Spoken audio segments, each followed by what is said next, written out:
This lesson is no one to change but self. May I take just a minute to clarify what was said last night? A lady felt from what I said last night that I am anti-one nation. I do hope that I am not anti any nation, race, or belief. If perchance I used a nation, it was only to illustrate a point. What I tried to tell you was this: we become what we contemplate. For it is the nature of love, as it is the nature of hate, to change us into the likeness of that which we contemplate. Last night I simply read a news item to show you that when we think we can destroy our image by breaking the mirror, we are only fooling ourselves. When, through war or revolution, we destroy titles which to us represent arrogance and greed, we become in time the embodiment of that which we thought we had destroyed. So today, the people who thought they destroyed the tyrants are themselves that which they thought they had destroyed. That I may not be misunderstood, let me again lay the foundation of this principle. Consciousness is the one and only reality. We are incapable of seeing other than the contents of our own consciousness. Therefore, hate betrays us in the hour of victory and condemns us to be that which we condemn. All conquest results in an exchange of characteristics so that conquerors become like the conquered foe. We hate others for the evil which is in ourselves. Races, nations, and religious groups have lived for centuries in intimate hostility, and it is the nature of hatred, as it is the nature of love, to change us into the likeness of that which we contemplate. Nations act toward other nations as their own citizens act toward each other. When slavery exists in a state and that nation attacks another, it is with intent to enslave. When there is a fierce economic competition between citizen and citizen, then in war with another nation, the object of the war is to destroy the trade of the enemy. Wars of domination are brought about by the will of those who within a state are dominant over the fortunes of the rest. We radiate the world that surrounds us by the intensity of our imagination and feeling. But in this third-dimensional world of ours, time beats slowly. And so we do not always observe the relationship of the visible world to our inner nature. Now that is really what I meant. I thought I had said it, that I may not be misunderstood. That is my principle. You and I can contemplate an ideal and become it by falling in love with it. On the other hand, we can contemplate something we heartily dislike, and by condemning it, we will become it. But because of the slowness of time in this three-dimensional world, when we do become what we contemplated, we have forgotten that formerly we set out to worship or destroy it. Tonight's lesson is the capstone of the Bible, so do give me your attention. The most important question asked in the Bible will be found in the 16th chapter of the Gospel of St. Matthew. As you know, all of the Bible stories are your stories. Its characters live only in the mind of man. They have no reference at all to any person who lived in time and space or to any event that ever occurred upon earth. The drama related in Matthew takes place in this manner. Jesus turns to his disciples and asks them, "Whom do men say that I, the Son of Man, am?" And they said, "Some say that thou art John the Baptist, some Elias, and others Jeremiah, or one of the prophets." He saith unto them, "But whom say ye that I am?" And Simon Peter answered and said, "Thou art the Christ, the Son of the living God." And Jesus answered and said unto him, "Blessed art thou, Simon Bar-Jonah, for flesh and blood hath not revealed it unto thee, but my Father which is in heaven. And I say also unto thee that thou art Peter, and upon this rock I will build my church." Jesus turning to his disciples is man turning to his disciplined mind in self-contemplation. You ask yourself the question, whom do men say that I am? In our language, I wonder what men think of me. You answer, some say John come again, some say Elias, others say Jeremiah, and still others a prophet of old come again. It is very flattering to be told that you are or that you resemble the great men of the past, but enlightened reason is not enslaved by public opinion. It is only concerned with the truth, so it asks itself another question. But whom say ye that I am? In other words, who am I? If L am bold enough to assume that I am Christ Jesus, the answer will come back, thou art Christ Jesus. When I can assume it and feel it and boldly live it, I will say to myself, flesh and blood could not have told me this, but my Father which is in heaven revealed it unto me. Then I make this concept of self the rock on which I establish my church, my world. If ye believe not that I am he, ye shall die in your sins. Because consciousness is the only reality, I must assume that I am already that which I desire to be. If I do not believe that I am already what I want to be, then I remain as I am and die in this limitation. Man is always looking for some prop on which to lean. He is always looking for some excuse to justify failure. This revelation gives man no excuse for failure. His concept of himself is the cause of all the circumstances of his life. All changes must first come from within himself, and if he does not change on the outside, it is because he has not changed within. But man does not like to feel that he is solely responsible for the conditions of his life. From that time many of his disciples went back and walked no more with him. Then said Jesus unto the 12, Will ye also go away? Then Simon Peter answered him, Lord, to whom shall we go? Thou hast the words of eternal life.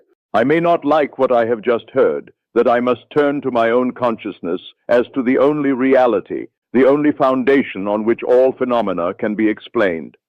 It was easier living when I could blame another. It was much easier living when I could blame society for my ills or point a finger across the sea and blame another nation. It was easier living when I could blame the weather for the way I feel. But to tell me that I am the cause of all that happens to me, that I am forever molding my world in harmony with my inner nature, that is more than man is willing to accept. If this is true, to whom would I go? If these are the words of eternal life, I must return to them, even though they seem so difficult to digest. When man fully understands this, he knows that public opinion does not matter, for men only tell him who he is. The behavior of men constantly tell me who I have conceived myself to be. If I accept this challenge and begin to live by it, I finally reach the point that is called the great prayer of the Bible. It is related in the 17th chapter of the Gospel of St. John. I have finished the work which thou gavest me to do.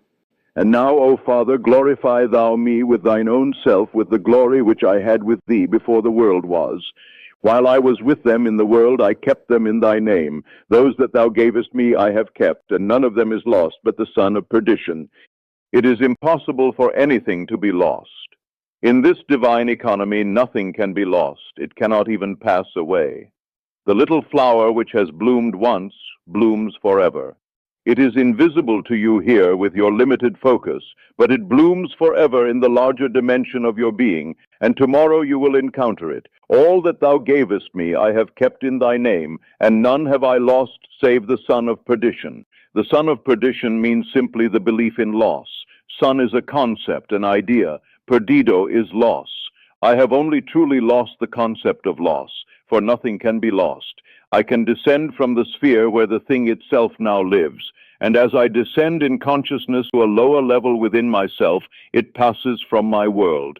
I say, I have lost my health, I have lost my wealth, I have lost my standing in the community, I have lost faith, I have lost 1,000 things.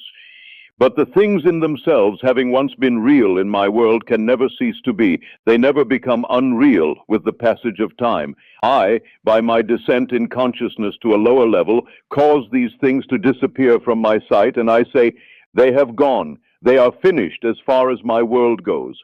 All I need do is to ascend to the level where they are eternal, and they once more objectify themselves and appear as realities within my world. The crux of the whole 17th chapter of the Gospel of St. John is found in the 19th verse, and for their sake I sanctify myself, that they also might be sanctified through the truth.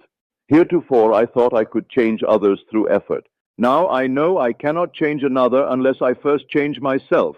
To change another within my world, I must first change my concept of that other, and to do it best, I change my concept of self. For it was the concept I held of self that made me see others as I did. Had I a noble, dignified concept of myself, I never could have seen the unlovely in others. Instead of trying to change others through argument and force, let me but ascend in consciousness to a higher level, and I will automatically change others by changing self. There is no one to change but self. That self is simply your awareness, your consciousness, and the world in which it lives is determined by the concept you hold of self. It is to consciousness that we must turn as to the only reality. For there is no clear conception of the origin of phenomena except that consciousness is all and all is consciousness. You need no helper to bring you what you seek. Do not for 1 second believe that I am advocating escape from reality when I ask you to simply assume you are now the man or the lady that you want to be. If you and I could feel what it would be like where we know that which we want to be and live in this mental atmosphere as though it were real, then, in a way we do not know, our assumption would harden into fact. This is all we need do in order to ascend to the level where our assumption is already an objective, concrete reality. I need change no man. I sanctify myself, and in so doing I sanctify others.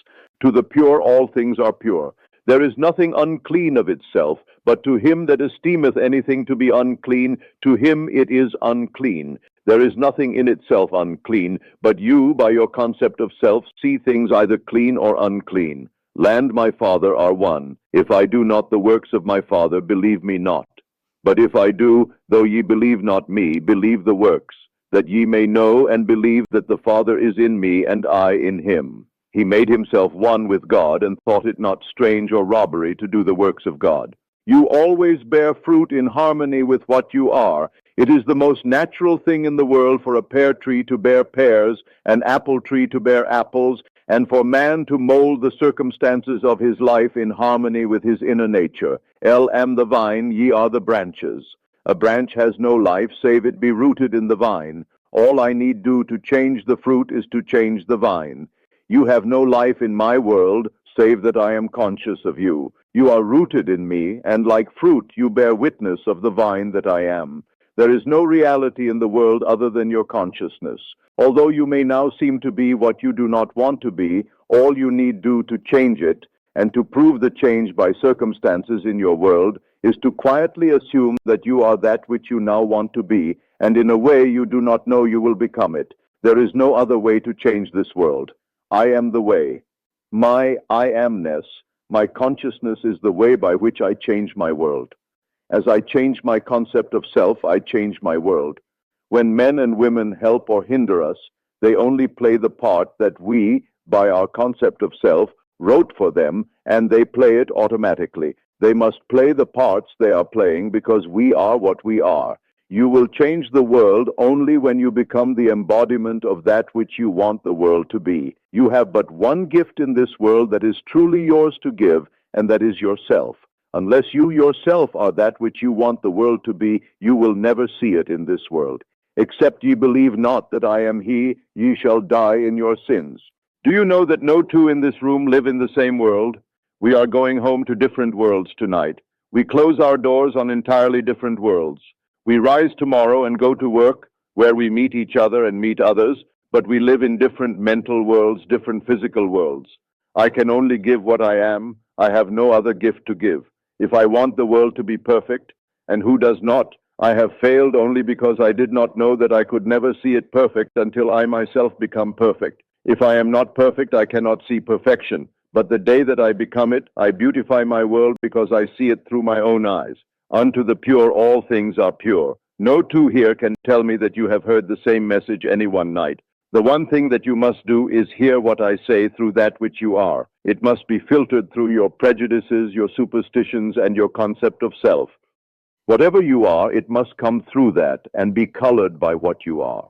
If you are disturbed and you would like me to be something other than what I appear to be, then you must be that which you want me to be. We must become the thing that we want others to be, or we will never see them be it. Your consciousness, my consciousness, is the only true foundation in the world. This is that which is called Peter in the Bible, not a man. This faithfulness that cannot turn to anyone, that cannot be flattered when you are told by men you are John come again. That is very flattering to be told you are John the Baptist come again, or the great prophet Elias, or Jeremiah. Then I deafen my ears to this very flattering little bit of news men would give me, and I ask myself, but honestly, who am I? If I can deny the limitations of my birth, my environment, and the belief that I am but an extension of my family tree, and feel within myself that I am Christ, and sustain this assumption until it takes a central place and forms the habitual center of my energy, I will do the works attributed to Jesus. Without thought or effort, I will mold a world in harmony with that perfection which I have assumed and feel springing within me. When I open the eyes of the blind, unstop the ears of the deaf, give joy for mourning and beauty for ashes, then and only then have I truly established this vine deep within. That is what I would automatically do were I truly conscious of being Christ. It is said of this presence, he proved that he was Christ by his works. Our ordinary alterations of consciousness, as we pass from one state to another, are not transformations, because each of them is so rapidly succeeded by another in the reverse direction. But whenever our assumption grows so stable as to definitely expel its rivals, then that central habitual concept defines our character and is a true transformation. Jesus, or enlightened reason, saw nothing unclean in the woman taken in adultery. He said to her, "Hath no man condemned thee?" She said, "No man, Lord." And Jesus said unto her, "Neither do I condemn thee. Go and sin no more." No matter what is brought before the presence of beauty, it sees only beauty. Jesus was so completely identified with the lovely that he was incapable of seeing the unlovely. When you and I really become conscious of being Christ, we too will straighten the arms of the withered and resurrect the dead hopes of men. We will do all the things that we could not do when we felt ourselves limited by our family tree. It is a bold step and should not be taken lightly, because to do it is to die. John, the man of 3 dimensions, is beheaded or loses his 3-dimensional focus that Jesus, the 4th-dimensional self, may live.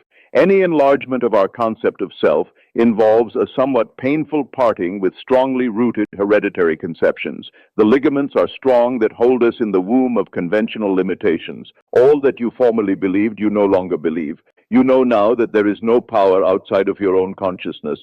Therefore, you cannot turn to anyone outside of self. You have no ears for the suggestion that something else has power in it. You know the only reality is God, and God is your own consciousness. There is no other God. Therefore, on this rock you build the everlasting church and boldly assume you are this divine being, self-begotten, because you dared to appropriate that which was not given to you in your cradle, a concept of self not formed in your mother's womb, a concept of self conceived outside of the offices of man. The story is beautifully told us in the Bible using the 2 sons of Abraham, one the blessed, Isaac, born outside of the offices of man, and the other Ishmael, born in bondage. Sarah was much too old to beget a child, so her husband Abraham went in unto the bondservant Hagar the pilgrim, and she conceived of the old man, and bore him a son called Ishmael. Ishmael's hand was against every man, and every man's hand against him. Every child born of woman is born into bondage, born into all that his environment represents, regardless of whether it be the throne of England, the White House, or any great place in the world. Every child born of woman is personified as this Ishmael, the child of Hagar. But asleep in every child is the blessed Isaac, who is born outside of the offices of man, and is born through faith alone. This second child has no earthly father. He is self-begotten. What is the second birth? I find myself man. I cannot go back into my mother's womb, and yet I must be born a second time. Except a man be born again, he cannot enter the kingdom of God. I quietly appropriate that which no man can give me, no woman can give me. I dare to assume that I am God. This must be of faith. This must be of promise. Then I become the blessed. I become Isaac. As I begin to do the things that only this presence could do, I know that I am born out of the limitations of Ishmael, and I have become heir to the kingdom. Ishmael could not inherit anything, although his father was Abraham, or God. Ishmael did not have both parents of the godly. His mother was Hagar the bondwoman, and so he could not partake of his father's estate. You are Abraham and Sarah, and contained within your own consciousness there is one waiting for recognition. In the Old Testament it is called Isaac, and in the New Testament it is called Jesus, and it is born without the aid of man. No man can tell you that you are Christ Jesus. No man can tell you and convince you that you are God. You must toy with the idea and wonder what it would be like to be God. No clear conception of the origin of phenomena is possible except that consciousness is all and all is consciousness. Nothing can be evolved from man that was not potentially involved in his nature. The ideal we serve and hope to attain could never be evolved from us were it not potentially involved in our nature. Let me now retell and emphasize an experience of mine printed by me 2 years ago under the title, The Search. I think it will help you to understand this law of consciousness and show you that you have no one to change but self, for you are incapable of seeing other than the contents of your own consciousness. Once in an idle interval at sea, I meditated on the perfect state, and wondered what I would be were I of too pure eyes to behold iniquity, if to me all things were pure, and were I without condemnation. As I became lost in this fiery brooding, I found myself lifted above the dark environment of the senses. So intense was feeling, I felt myself a being of fire dwelling in a body of air.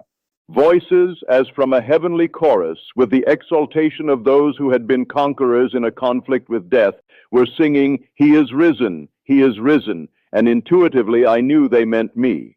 Then I seemed to be walking in the night. I soon came upon a scene that might have been the ancient pool of Bethesda, for in this place lay a great multitude of impotent folk, blind, halt, withered, waiting not for the moving of the water as of tradition, but waiting for me. As I came near, without thought or effort on my part, they were one after the other, molded as by the magician of the beautiful. Eyes, hands, feet, all missing members, were drawn from some invisible reservoir and molded in harmony with that perfection which I felt springing within me. When all were made perfect, the chorus exulted, "It is finished." I know this vision was the result of my intense meditation upon the idea of perfection, for my meditations invariably bring about union with the state contemplated. I had been so completely absorbed within the idea that for a while I had become what I contemplated, and the high purpose with which I had for that moment identified myself drew the companionship of high things and fashioned the vision in harmony with my inner nature. The ideal with which we are united works by association of ideas to awaken 1,000 moods, to create a drama in keeping with the central idea. My mystical experiences have convinced me that there is no way to bring about the perfection we seek other than by the transformation of ourselves. As soon as we succeed in transforming ourselves, the world will melt magically before our eyes and reshape itself in harmony with that which our transformation affirms. We fashion the world that surrounds us by the intensity of our imagination and feeling, and we illuminate or darken our lives by the concepts we hold of ourselves. Nothing is more important to us than our conception of ourselves, and especially is true of our concept of the deep, dimensionally greater one within us.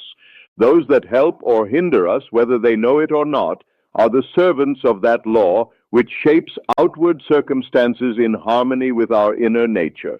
It is our conception of ourselves which frees or constrains us, though it may use material agencies to achieve its purpose. Because life molds the outer world to reflect the inner arrangement of our minds, there is no way of bringing about the outer perfection we seek other than by the transformation of ourselves. No help cometh from without. The hills to which we lift our eyes are those of an inner range. It is thus to our own consciousness that we must turn as to the only reality, the only foundation on which all phenomena can be explained. We can rely absolutely on the justice of this law to give us only that which is of the nature of ourselves. To attempt to change the world before we change our concept of ourselves is to struggle against the nature of things. There can be no outer change until there is first an inner change. As within, so without. I am not advocating philosophical indifference when I suggest that we should imagine ourselves as already that which we want to be, living in a mental atmosphere of greatness, rather than using physical means and arguments to bring about the desired changes. Everything we do, unaccompanied by a change of consciousness, is but futile readjustment of surfaces. However we toil or struggle, we can receive no more than our concepts of self affirm. To protest against anything which happens to us is to protest against the law of our being and our rulership over our own destiny. The circumstances of my life are too closely related to my conception of myself not to have been formed by my own spirit from some dimensionally larger storehouse of my being. If there is pain to me in these happenings, I should look within myself for the cause, for I am moved here and there and made to live in a world in harmony with my concept of myself. If we would become as emotionally aroused over our ideas as we become over our dislikes, we would ascend to the plane of our ideal as easily as we now descend to the level of our hates. Love and hate have a magical transforming power, and we grow through their exercise into the likeness of what we contemplate. By intensity of hatred, we create in ourselves the character we imagine in our enemies. Qualities die for want of attention, so the unlovely states might best be rubbed out by imagining beauty for ashes and joy for mourning, rather than by direct attacks on the state from which we would be free. Whatsoever things are lovely and of good report, think on these things, for we become that with which we are en rapport. There is nothing to change but our concept of self. As soon as we succeed in transforming self, our world will dissolve and reshape itself in harmony with that which our change affirms. I, by descent in consciousness, have brought about the imperfection that I see. In the divine economy, nothing is lost. We cannot lose anything save by descent in consciousness from the sphere where the thing has its natural life. And now, O Father, glorify thou me with thine own self, with the glory which I had with thee before the world was. As I ascend in consciousness, the power and the glory that was mine return to me, and I too will say, I have finished the work thou gavest me to do. The work is to return from my descent in consciousness, from the level wherein I believed that I was a son of man, to the sphere where I know that I am one with my Father, and my Father is God. I know beyond all doubt that there is nothing for man to do but to change his own concept of himself to assume greatness and sustain this assumption. If we walk as though we were already the ideal we serve, we will rise to the level of our assumption and find a world in harmony with our assumption. We will not have to lift a finger to make it so, for it is already so. It was always so. You and I have descended in consciousness to the level where we now find ourselves, and we see imperfection because we have descended. When we begin to ascend while here in this three-dimensional world, we find that we move in an entirely different environment. We have entirely different circles of friends and an entirely different world while still living here. We know the great mystery of the statement, I am in the world, but not of it. Instead of changing things, I would suggest to all to identify themselves with the ideal they contemplate. What would the feeling be like were you of too pure eyes to behold iniquity, if to you all things were pure and you were without condemnation? Contemplate the ideal state and identify yourself with it, and you will ascend to the sphere where you as Christ have your natural life. You are still in that state where you were before the world was. The only thing that has fallen is your concept of self. You see the broken parts which really are not broken. You are seeing them through distorted eyes, as though you were in one of those peculiar amusement galleries where a man walks before a mirror and he is elongated, yet he is the same man. Or he looks into another mirror and he is all big and fat. These things are seen today because man is what he is. Toy with the idea of perfection. Ask no man to help you, but let the prayer of the 17th chapter of the Gospel of St. John be your prayer. Appropriate the state that was yours before the world was. Know the truth of the statement, none have I lost save the son of perdition. Nothing is lost in all my holy mountain. The only thing that you lose is the belief in loss, or the son of perdition. And for their sake I sanctify myself, that they also might be sanctified through the truth. There is no one to change but self. All you need do to make men and women holy in this world is to make yourself holy. You are incapable of seeing anything that is unlovely when you establish within your own mind's eye the fact that you are lovely. It is far better to know this than to know anything else in the world. It takes courage, boundless courage, because many this night, after having heard this truth, will still be inclined to blame others for their predicament. Man finds it so difficult to turn to himself, to his own consciousness, as to the only reality. Listen to these words. No man can come to me except the Father which hath sent me draw him. I and my Father are one. John 10:30. A man can receive nothing except it be given him from heaven. Therefore doth my Father love me, because I lay down my life that I might take it again. No man taketh it from me, but I lay it down of myself. You did not choose me, I have chosen you. My concept of myself molds a world in harmony with itself and draws men to tell me constantly by their behavior who I am.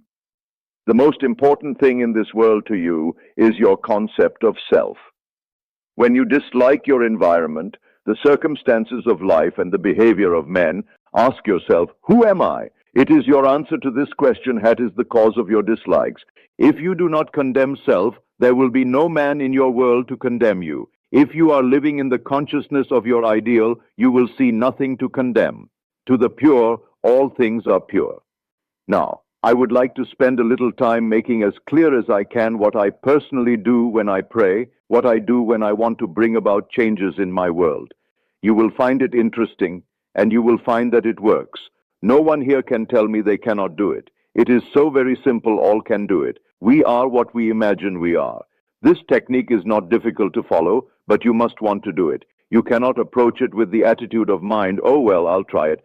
You must want to do it, because the mainspring of action is desire. Desire is the mainspring of all action. Now, what do I want? I must define my objective. For example, suppose I wanted now to be elsewhere. This very moment, I really desire to be elsewhere. I need not go through the door. I need not sit down. I need do nothing but stand just where I am, and with my eyes closed, assume that I am actually standing where I desire to be. Then I remain in this state until it has the feeling of reality.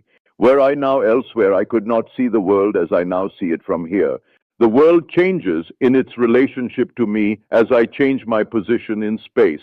So I stand right here, close my eyes, and imagine I am seeing what I would see were I there. I remain in it long enough to feel it to be real. I cannot touch the walls of this room from here, but when you close your eyes and become still, you can imagine and feel that you touch it. You can stand where you are and imagine you are putting your hand on that wall. To prove you really are, put it there and slide it up and feel the wood. You can imagine you are doing it without getting off your seat. You can do it and you will actually feel it if you become still enough and intense enough. I stand where I am and I allow the world that I want to see and to enter physically to come before me as though I were there now. In other words, I bring elsewhere here by assuming that I am there. Is that clear? I let it come up. I do not make it come up. I simply imagine I am there and then let it happen. If I want a physical presence, I imagine he is standing here and I touch him.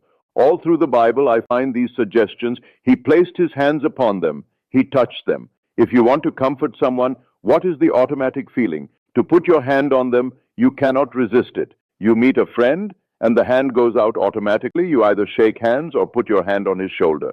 Suppose you were now to meet a friend that you have not seen for a year, and he is a friend of whom you are very fond. What would you do? You would embrace him, wouldn't you? Or you would put your hand upon him. In your imagination, bring him close enough to put your hand upon him and feel him to be solidly real. Restrict the action to just that. You will be amazed at what happens. From then on, things begin to move. Your dimensionally greater self will inspire, in all, the ideas and actions necessary to bring you into physical contact. It works that way. Every day, I put myself into the drowsy state. It is a very easy thing to do. But habit is a strange thing in man's world. It is not law, but habit acts as though it were the most compelling law in the world. We are creatures of habit.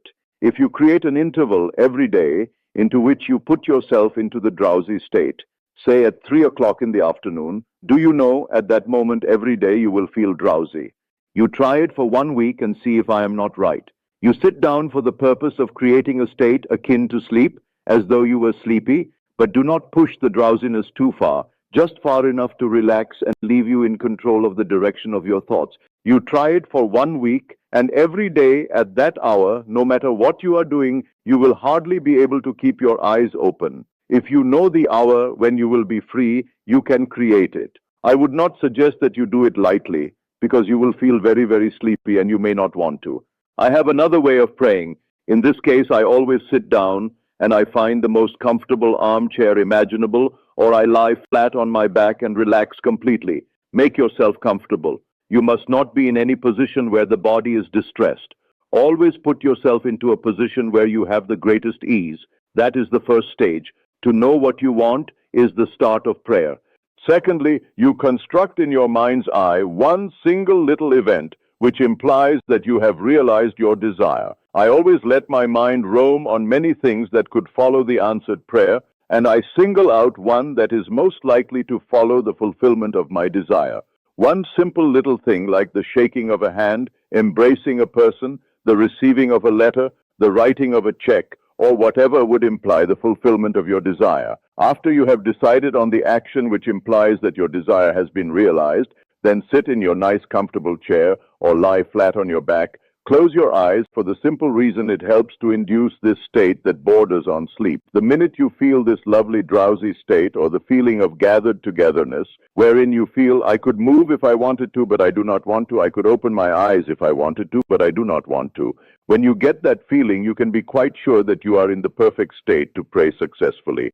In this feeling, it is easy to touch anything in this world. You take the simple little restricted action which implies fulfillment of your prayer, and you feel it or you enact it. Whatever it is, you enter into the action as though you were an actor in the part. You do not sit back and visualize yourself doing it. You do it. With the body immobilized, you imagine that the greater you inside the physical body is coming out of it, and that you are actually performing the proposed action. If you are going to walk, you imagine that you are walking. Do not see yourself walk.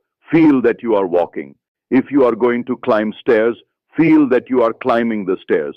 Do not visualize yourself doing it, feel yourself doing it. If you are going to shake a man's hand, do not visualize yourself shaking his hand. Imagine your friend is standing before you and shake his hand, but leave your physical hands immobilized and imagine that your greater hand, which is your imaginary hand, is actually shaking his hand. All you need do is to imagine that you are doing it. You are stretched out in time, and what you are doing, which seems to be a controlled daydream, is an actual act in the greater dimension of your being.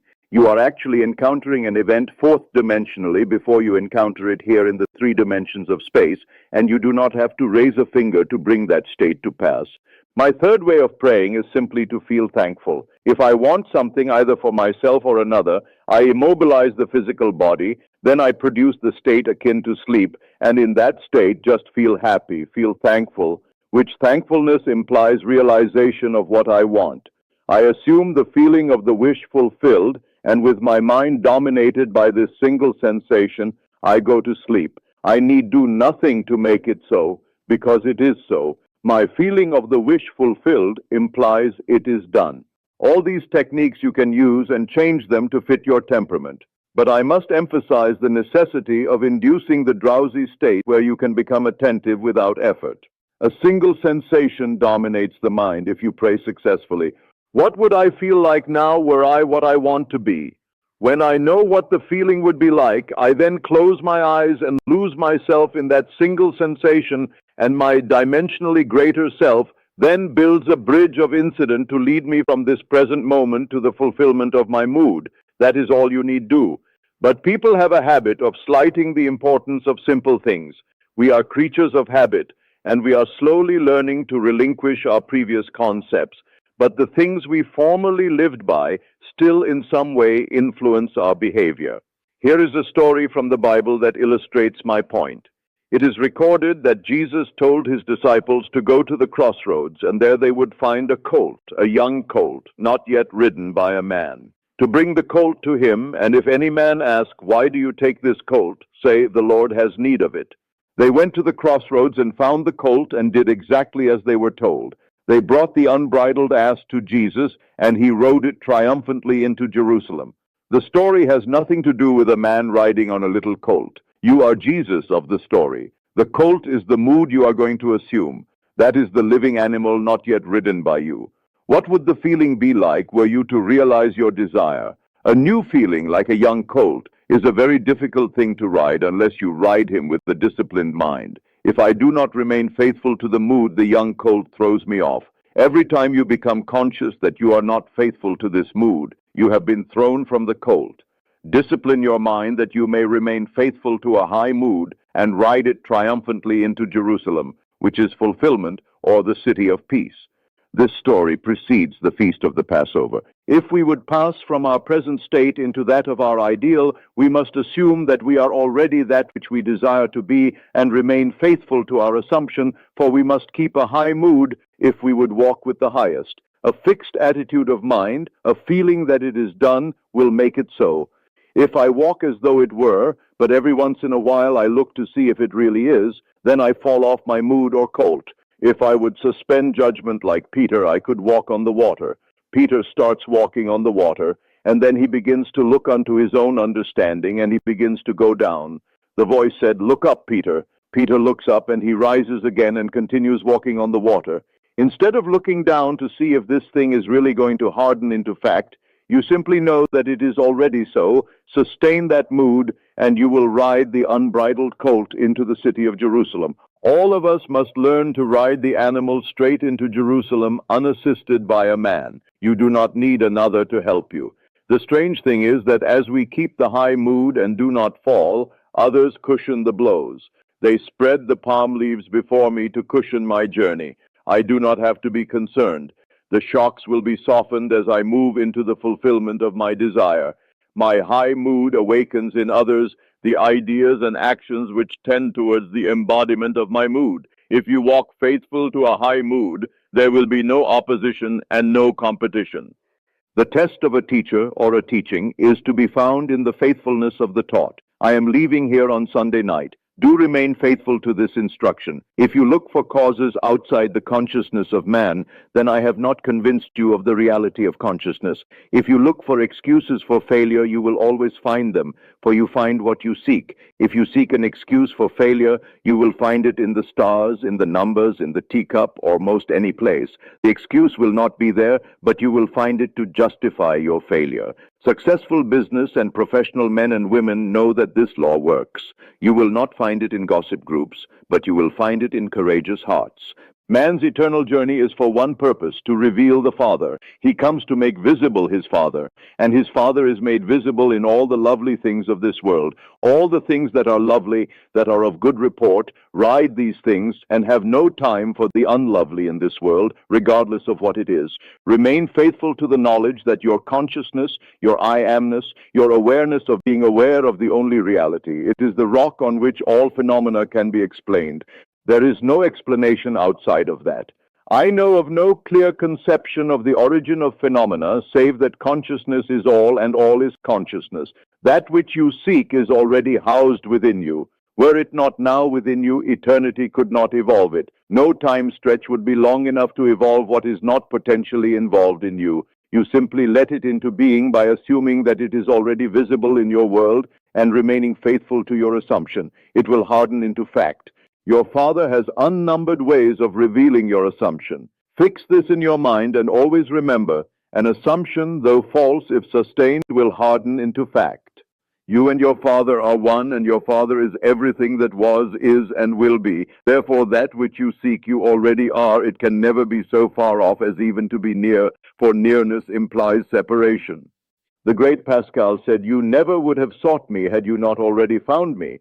What you now desire, you already have, and you seek it only because you have already found it. You found it in the form of desire. It is just as real in the form of desire as it is going to be to your bodily organs. You are already that which you seek, and you have no one to change but self in order to express it.